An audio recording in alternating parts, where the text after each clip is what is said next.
Préparez un moule à tarte d'un diamètre de 22 cm et recouvert d'une feuille de papier cuisson. Ensuite, déposez dans le fond de ce moule à tarte 700 g de chou-fleur déjà cuit. C'est important qu'il soit bien tendre afin de l'écraser facilement puisque c'est ce chou-fleur qui va remplacer notre pâte à tarte. Sachez que vous pouvez faire ça avec des pommes de terre, vous pouvez faire ça avec du brocoli.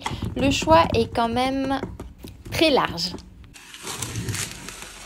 Ensuite, dans un petit récipient, versez un quart d'une cuillère à café de thym,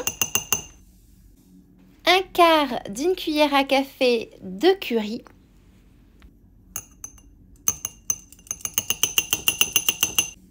un quart d'une cuillère à café de curcuma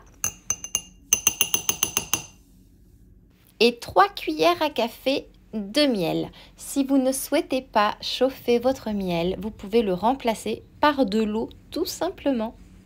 Ces épices vont apporter un goût très subtil à votre tarte.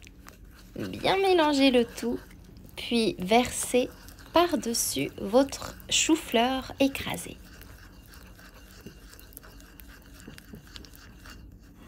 Allez-y par petites portions afin d'être sûr de bien couvrir toute la surface de votre chou-fleur.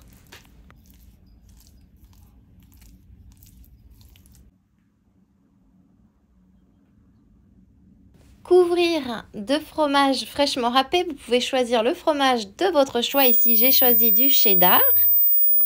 J'en mets à peu près 3 poignées.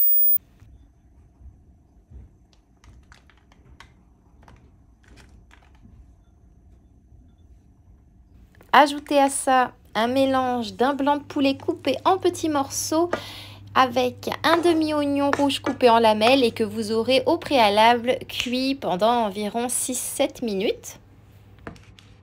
Dans un bol, ajoutez 200 g de fromage à tartiner et ajoutez 3 œufs un à un. Vous mélangez bien entre chaque ajout évidemment.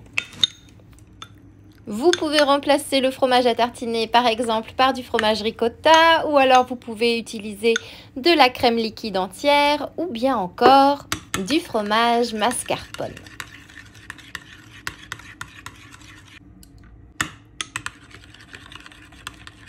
Salé et poivré.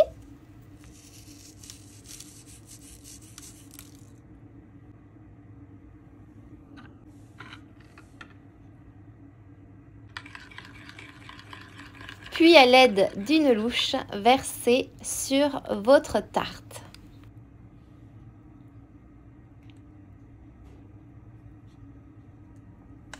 Et il ne vous reste plus qu'à cuire au four préchauffé à 200 degrés pendant environ 20 à 25 minutes. Et voilà, un résultat bien doré, bien moelleux, avec différentes textures, ce qui n'est pas pour déplaire, à vrai dire. C'est une recette rapide et facile, parfaite pour un dîner léger que vous pouvez servir avec une salade verte par exemple. Et en plus, c'est une tarte sans farine, une tarte sans gluten. Et maintenant, voyons un peu l'intérieur de cette tarte. Et comme vous pouvez le constater, elle se tient très bien. Elle n'est pas en train de s'écrouler, ce qui est vraiment parfait. Et maintenant, il ne me reste plus qu'à vous souhaiter une délicieuse dégustation.